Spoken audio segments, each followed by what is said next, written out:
Hello, my name is Becky Schaefer, and I am the Training and Volunteer Support Coordinator for the Austin Pets Alive Neonatal Program. I am going to be introducing our team on behalf of our manager, Cassandra Mincing. So welcome. One of the key things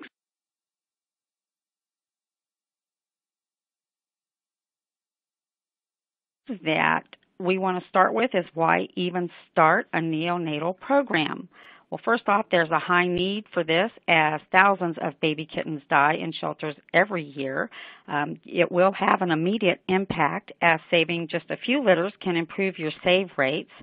Public support is typically quite strong for this because people can get on board very easily once they see the impact that this is going to have in their community. And, of course, the kittens are so cute and fluffy and helpless and adorable that it's easy to get volunteers in. They want to help, they want to foster, and it's a pretty easy, well, not always easy, but it's a program that donors can really get on board with. So once you've decided to start to take that important first step, then it's time to get going. So a little bit about the history of our program. Once we got everything together, we started in 2009 in August, so almost at the end of the season. We were just in one half of an Airstream trailer, and we were in a downtown location where we got a lot of foot traffic so that we could get a lot of visibility for our team.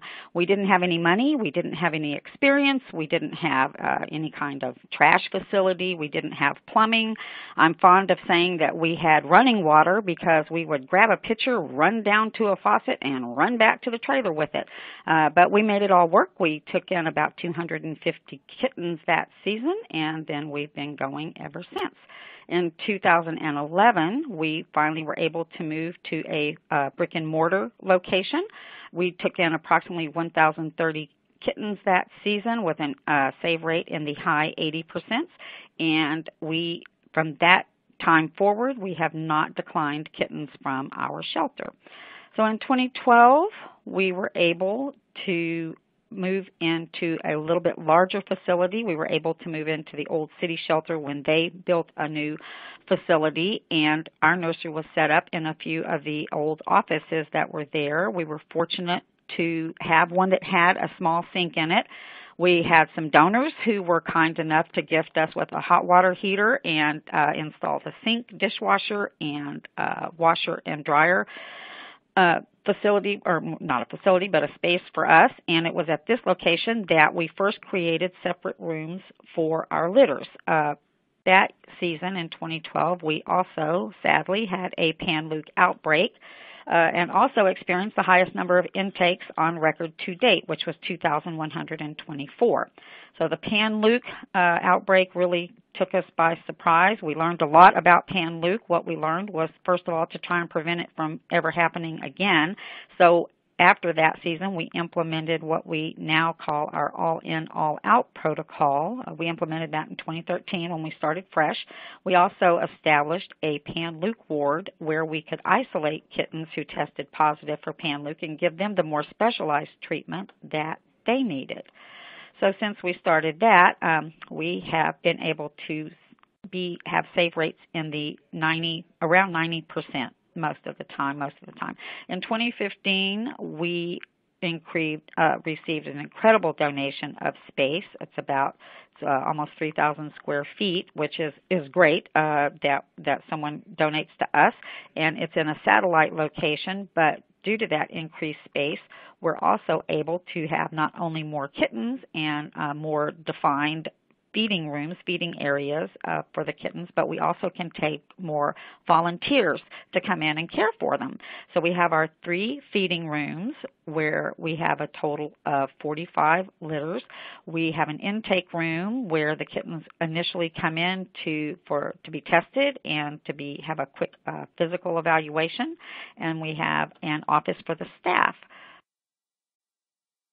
Those 3 rooms, like I say, we had 14 crates in one room, 15 in another, 16 in another. Our intake room actually has 5 crates. We don't typically house kittens there. They're there sometimes because they need to be isolated from the rest of the kittens, or they're waiting to go to foster. There's various reasons why they might be there, but they're not there to stay there. We can keep supplies on site. We now have a supply area. We have a kitchen area where we have a dishwasher. So this space has really been a godsend for us. We have more staff now because our program has grown a lot, and so we now have, in addition to our program manager, we have an assistant manager, we have a med tech, we have paid feeders, typically only about 6 to 8 paid feeders, but most of our feeders are volunteers. We have over 100 volunteers. Of course, that number can fluctuate off and on throughout the year. In a perfect situation, we have at least 6 volunteers on a shift at any given time, 2 per room. That is not always the case, but that's what we strive for. And we have our paid feeders who come in very early in the morning and then come in late at night. Our nursery is open from 6 a.m. to 3 a.m. each day, so 21 hours out of the day. We also have a foster manager, and of course she has a team working with her to help keep the kittens moved in and out of foster. During the summer, we also have usually 4 interns who commit to a 3-month commitment with 15 hours per week. And they come in and learn not only to feed the kittens and care for them, the routine care, but also to do a lot of the medical stuff with them. So basics of kitten care. What do we do with these little guys once we get them? We have to make sure that they have a heat source since they don't regulate their body temperature yet. This is very crucial. We use what are called Snuggle Safe discs for that. They're affordable. You can heat them in a microwave and they'll stay warm for hours. So this is absolutely critical to the well-being of the kitten. We do use heating pads. We make sure they are the non-auto shut-off kind, because if they're auto shut-off, they'll shut off in 2 hours and then your kitten has no heat. But we do have some heating pads that we use for additional heat. Again, this is very crucial to their well-being. So other things that we need to do, we have to have a pretty rigid feeding schedule. The bottle babies have to be fed about every 2 to 3 hours. And the weaned kittens that we affectionately refer to as the gruel kittens or the gruelies, they need to be fed about every 4 to 5 hours. This can be a little different if you have kittens who are ill or injured. They may possibly need to be fed on more frequently, but this is pretty much the norm. 2 to 3 hours for the bottle babies, 4 to 5 hours for the gruelies. We found early on that it was very easy to think that we had given the kittens enough food at each feeding, but we found out that they were losing weight. We couldn't figure out why, and then we realized, well, we need to weigh them and then feed them and weigh them again to make sure that they're consuming a minimum of 5% of their body weight each time. So that was a big help in keeping these kittens healthy and fed.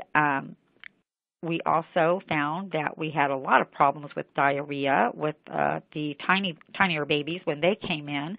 It was too hard on their systems. You know, their digestive systems aren't really developed yet, and this diet change was just rough for them. And we found that if we diluted it and worked up gradually to the full-on feedings, then this was much more successful. So we dilute our KMR, which is kitten milk replacement. We use the powdered kind. We don't use the concentrate. We diluted it with 8 parts water to 1 part KMR for their first 4 feedings, 4 parts water to 1 part KMR for the next 4 feedings, and then 2 parts water to 1 part KMR until they're weaned. So this was a big help, like I say, in keeping down the diarrhea that they got a lot, and also helped them just learn to eat it a little bit better. It wasn't as shocking to their system. When it comes to the gruelies, we found that keeping the wet food, which is gruel, it's just the canned wet food mixed with water, that if we keep a consistent brand and a consistent water to food ratio, then that helps them learn to eat better. It helps them make that transition a little easier. It also ensures that we maintain proper nutrition and hydration in these kitties.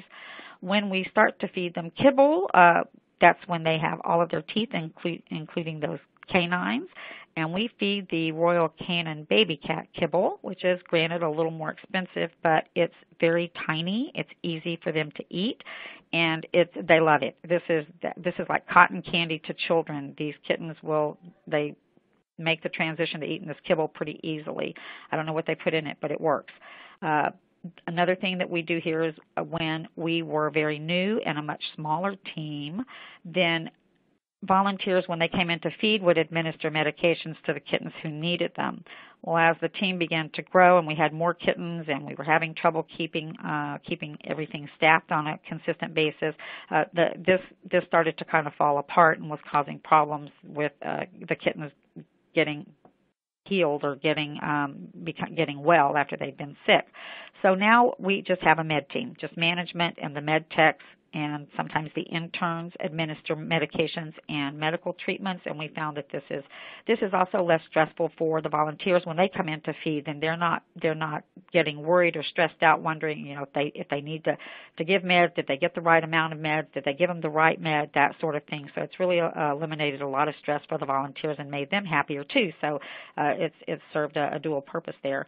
Another thing that we do is we transition our kittens from our neonatal program to the CAT program at the age of 6 weeks. Our program only takes kittens in from birth to 6 weeks. If they're older than that, they go to the CAT program to begin with. And then when they're in our program, they go to foster in a perfect world in somewhere in about 5 to 10 days time. So they're not in the nursery that long before they go to foster. And then once they're in foster at 6 weeks of age, the fosters are sent a reminder that their kittens have now transferred to the CAT program, and they work with the CAT program to get them adopted and whatever else the kittens may need from that point on. So a little more about how do we keep on top of all of this.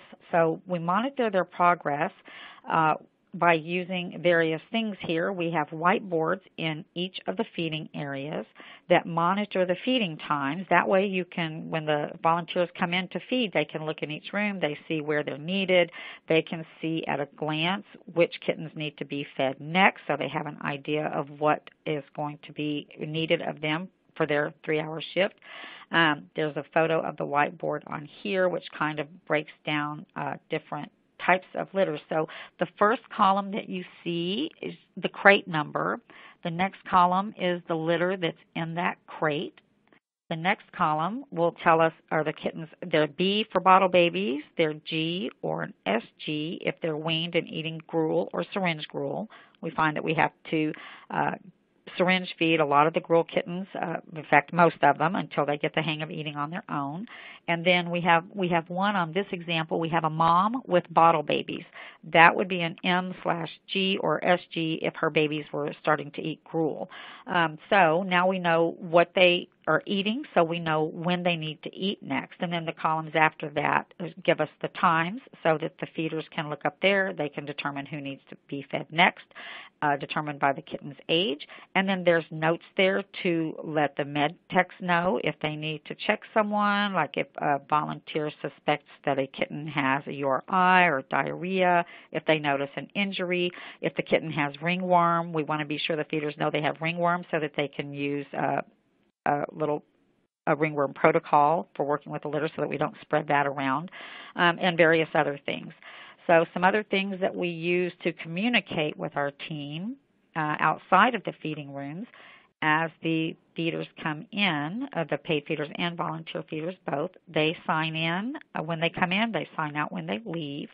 That sign-in sheet tells us where they fed, and of course the shifts are 3 hours for paid feeders and 4 hours for paid feeders and 3 hours for volunteer feeders. So if a question comes up later on about a particular litter or a particular kitten, management can look at the sign-in sheet, they know who was there, and then they can contact that person and ask them if they noticed anything particular about a certain kitten or a certain litter. This also is a way that we can go back and look at coverage that we had during a time so that we can see that we did in fact have adequate coverage or where we might have been short at a particular time. The whiteboard that we have by the sign-in sheets, we keep one for general announcements. We do a weekly email to all volunteers and staff to try and keep them updated about things that are going on in the nursery, like if we notice, for instance, that, hey, people aren't picking up the laundry. They're letting dirty laundry fall on the floor a lot. You need to keep it picked up and in the hamper. Please don't let dirty dishes build up in the sink. Just little reminders that people need. We have found that the volunteers like this. It helps keep everybody on their toes. And also, if we're going to have something going on, if we're going to have a social activity plan where the team can get together later on, things like that, then these types of announcements are on the board. Management does an end-of-day email, an EOD, that basically covers how many intakes we had that day. It'll cover how many kittens or litters went to foster, and that keeps them informed so that all of the med techs and all of management staff know what's going on, anything that they may need to be aware of, how many litters are in the nursery, that sort of thing. It's also emailed to the foster manager and others who need our daily in and out numbers. So again, so that everyone's kept apprised of what the population in the nursery is and what it's doing. We have a daily spreadsheet that management uses to track all the kittens' weight in one spot so that they can monitor weight losses, determine if anyone needs medication, and also it's a way for them to notice if maybe a particular group of kittens might be coming down with something, then they know that they need to be watching for that in maybe future intakes for the next few days or next week or so. Our policies, our programs and policies, protocols and procedures. We established very rigid protocols and procedures in 2013 at the beginning of that year after the season with Pan Luke, because we realized that we have to have, everything has to be consistent, that all feeders have to strictly adhere to all protocols and procedures in order for this to be successful and in the best interest of the kittens. This has been not only good for the kittens, it has also been good for our volunteers because there's no second guessing, there's no hesitancy about making a decision. Do they need to make a judgment call?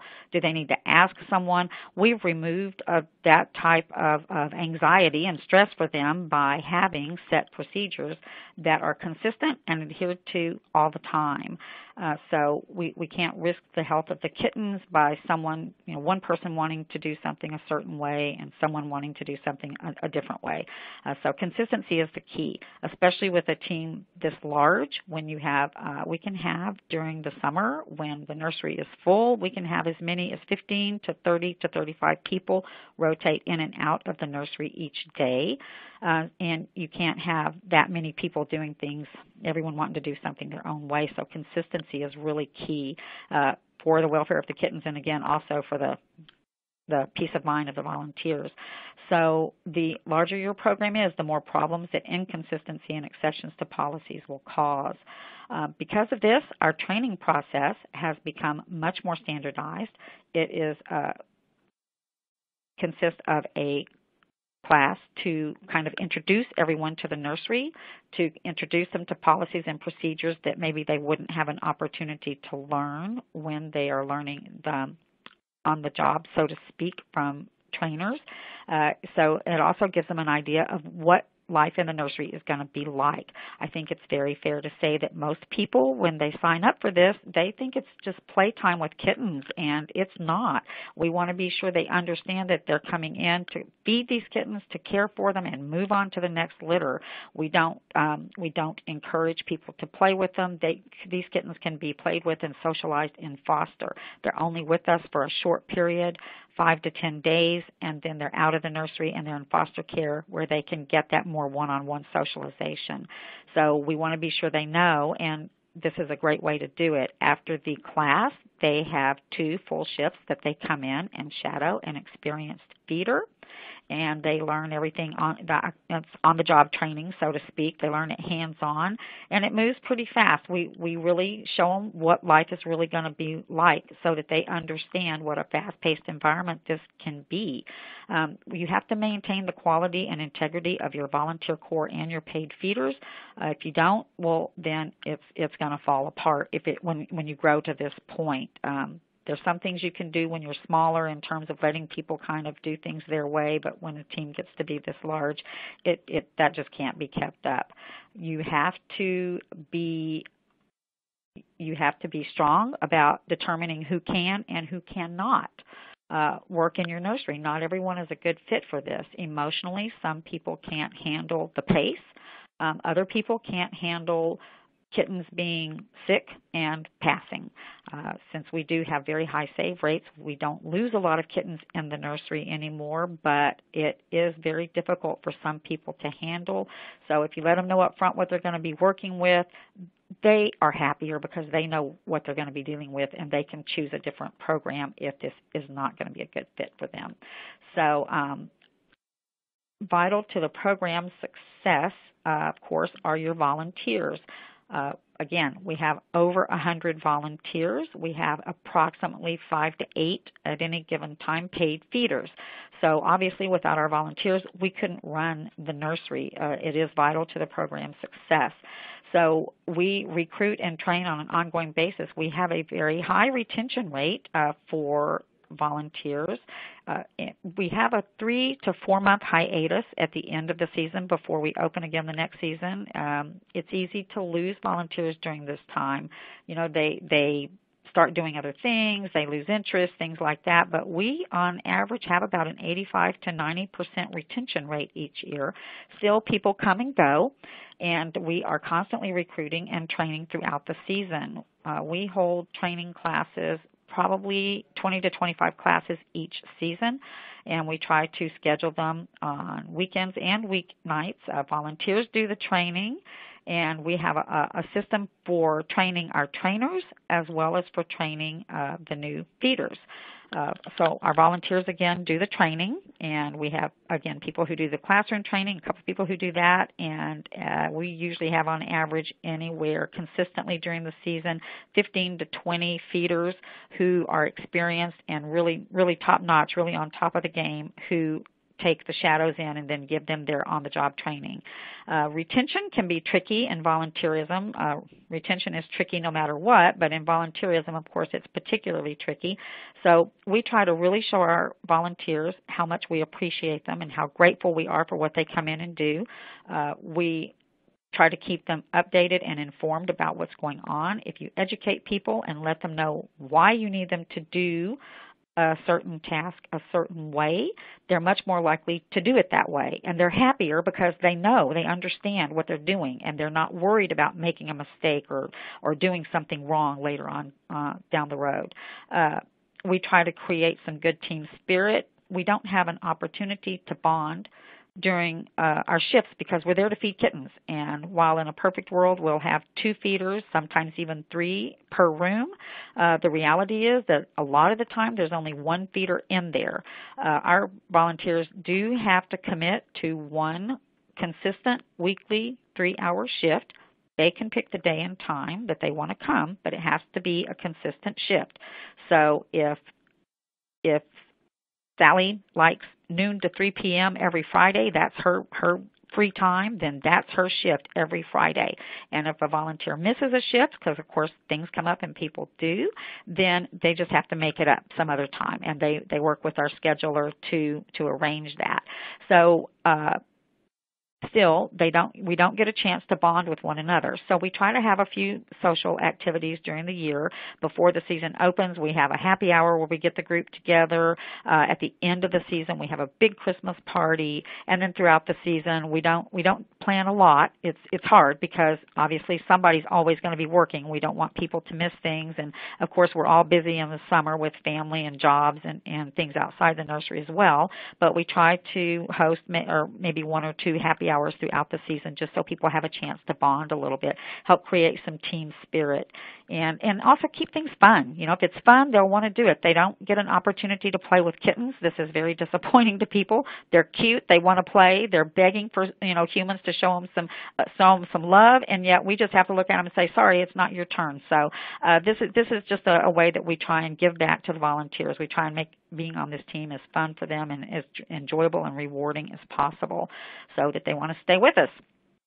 And again, can't emphasize this enough. We love our volunteers. This program would not exist without them and certainly would not be successful without them. But if you have a volunteer who simply is not a good fit for whatever reason, and there can be many reasons, for your team, then you really have to make a decision about whether or not they can either participate in some other capacity and not feeding, or if they even really are a good fit for the team in general. And Sometimes that's hard to do, but you have to do it because the kittens are your priority. And we always let the volunteers know we love you, but the kittens are the priority. And they're on board with that. Moving on here to our foster program. So in order to even have a nursery program, you have to have a foster program before you can have a successful nursery program. And having the nursery program is really in support of your foster program. So it is a key part of the program. You have to try and keep these litters moved out of the nursery and into foster, and then out of foster into the CAT program or adopted out as soon as possible. Training the fosters is every bit as important as training your volunteer feeders. We have a whole system now that we've developed a whole system through trial and error, some of it, admittedly. We've made a lot of mistakes along the way and we've learned from them. But we've also discovered a lot of very successful components to these programs, and training our fosters one-on-one when they come in to learn to be a new foster has been extremely successful, because if they get these kittens at home, it's not as easy as they think it's going to be. The younger they are, the more fragile they are, and the more things can go wrong. So we try and be proactive and kind of respond to that before it comes up. They actually come in, they make an appointment with the foster manager, they come in, they meet with her, they actually meet, she brings that litter out, the litter they're actually going to be taking home with them, and they feed that litter together. They go through one feeding with them, whether they're bottle babies, if they're syringe gruel babies or gruel babies. They actually work with the ones they're going to take home, so they can see exactly what it's going to be like. That way, if you have someone who's fairly new to this, or maybe someone who's branching out from only doing the easy gruel kittens to, hey, I can take bottle babies, let's try that now, then they can come in, they can see what it's like, and if this is something that they feel like, ooh, I can't handle that, then they don't take the kittens home. They can take home a different litter that they know they can work with, and you just have a more successful experience for not only for your foster, but for your kittens. We have starter kits that are a huge hit, especially with the new fosters who have no experience with kittens whatsoever, that have a disposable litter box, that have some litters, some KMR or canned food, depending on what the kitten is eating, and a scale and a heating pad for them. Usually we encourage our fosters to have heating pads at home. That's not practical for our nursery for various reasons, and the Snuggle Disc is much more practical for the nursery, but for home care, the heating pads are usually a little more practical. So the starter kits are great. We charge for them. I think they're $50. I don't work with the foster program, so I'm not sure about that. Of course, you could determine for yourself if you want to have starter kits what you want to charge, if anything. You might get them donated. That would be great too. But that's really good. That way we know these people go home with the supplies they need. They also sit down and they get information. So we are communication heavy on this team, no matter what. We have a whole system of communication between the foster manager and the fosters. So we have the foster manager, and our foster manager has a volunteer assistant who works with her. Then we have a team of foster mentors who monitor a foster mentor email where they keep in touch with the fosters and they answer any concerns that might come up if there's an emergency or just routine questions, that sort of thing. And this has been, you just have to have foster mentors for your fosters so that they know what's going on. There's information that we send home with them, a packet of information on things to look for kitten care. It's things that supplies they need to keep on hand as a reminder. When the kittens need to have vaccinations, they have phone numbers for the email addresses for the clinic, for the cat marketing folks, so that they can start marketing these kittens as soon as possible. We let them know how to make appointments at the clinic. We let them know how to get their kittens on the website and how to schedule them for their spay-neuter surgeries and just all kinds of things in there. Ringworm information if they're taking home ringworm kittens. We also have them sign off on a sheet as we go down these points so that we know that we haven't overlooked discussing anything with the foster as well. So like I was saying, we have a foster manager. She actually has an assistant to help her out because this is a 24/7 job. So it's kind of overwhelming for one person, well, with a program this large.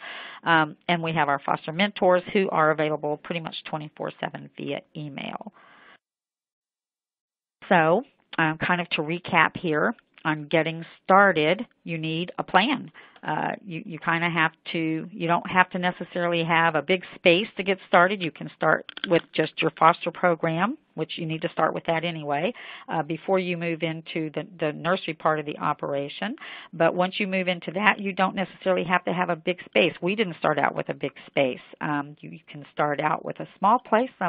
One can give you just one room or half of an Airstream trailer, or, they're not using their Winnebago anymore. Whatever the deal may be, you put a plea out there for something, get creative, find something where you can house your kittens while they're waiting to go to foster, and then you grow from there. You want to start with your foster team again, then get your nursery program going, get your system of communication between your foster team and your nursery team going. They have to stay in constant communication to know what the population is in your nursery and what it is in your fosters.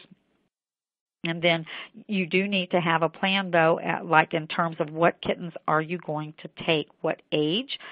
You might want to start out taking the older kittens because they don't need quite as much care as your bottle babies do that have to be fed every couple of hours. You might want to start out taking no medical cases. You might want to start out taking no ringworm, something like that, and then build up to taking the more difficult kittens. As we all know, of course, ringworm is not anything that can't be easily handled, but it is something that a lot of people are going to shy away from. So I would encourage you to educate your community about it and make some strides in that area, because that's an easy population to pull from. You might also want to consider certain types of kittens. I hate to say it, but the truth of the matter is there's, little Siamese-looking kittens, the Russian blue-looking kittens, the Maine Coon, ultra-fluffy kittens. Those are so easy to place in foster. They get adopted quickly. They're easy to take until you get, standing strong and firmly on your own 2 feet with your program. You might need to consider something like taking just certain kinds of kittens before you start working your way to the younger, kittens and just your everyday kittens.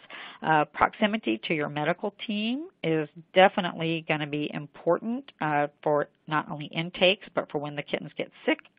It needs to be in a location where your fosters can get to the clinic. You don't want fosters not going to the clinic with their kittens when they need to because it's too hard to get to. So you need to think about that when you have what fosters are taking very young kittens or sick kittens too. As your program grows and you get bigger, you're definitely going to need running water that runs from a pipe now. You're going to have hot and cold water. You're going to need laundry somehow or another, washer dryer that you can put somewhere. If you don't have a washer dryer, then you're going to need a really dedicated laundry brigade who's going to come in and they're going to take out that dirty laundry and bring you your clean laundry on a very regular basis, because you're going to go through a lot of laundry. You're going to need a way to wash your dishes. Hopefully now you're going to have more dishes, and you need to probably have a dishwasher in place so that you can wash a lot of dishes at one time and also make sure they are very clean. You're going to need trash removal. There's a lot of trash in kitten care, a lot of poopy litter boxes. We use the disposable like cardboard that we just grab them from the grocery store, and we use that for our litter boxes, and that way we can throw them away when we're done. We can throw away all the cooties that got attached to them, so we don't have to worry about sanitizing improperly and possibly transmitting contagion from the feces and urine that was in that litter box. But if you don't have a trash bins or of some sort there on site, you're going to have, again, a really dedicated volunteer brigade who can come in and get that trash out of there for you. You will need a refrigerator. You will need a microwave. You have to be able to keep your food cold and fresh, and then you have to be able to heat it up. If you just have one big space, probably you could get 2 or 3 microwaves so that there's always one available to whichever feeder needs it next.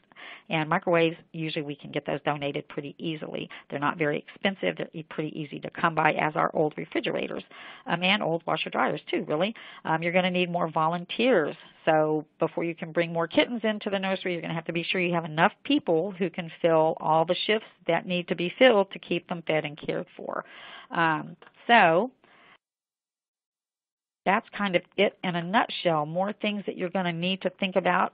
Convenient location for your transporters and foster transfers, preferably with a private entrance so that you don't have the public walking through your sanitary nursery space. You're going to need a sink, preferably in each feeding area. If you can swing that, that's great. I think probably at this point is when you would, if you haven't already implemented paid feeders into your program, you'll need to start thinking about how you might be able to accomplish that. I would definitely make use of interns and then go out there and get those kittens. You probably won't have to ask for those. I bet they'll start showing up as soon as they know where you are. I think that kind of brings us to a conclusion, and I hope that gave you a good overview of what this at least what our program is about, how we started and how we got to where we are from where we started. For more information about our program, you can, of course, visit the austinpetsalive.org website and find the Bottle Baby tab. And, of course, you can reach out to our program manager. So thank you. I wish you much success. I hope you got some information from this that will help you get your own program started.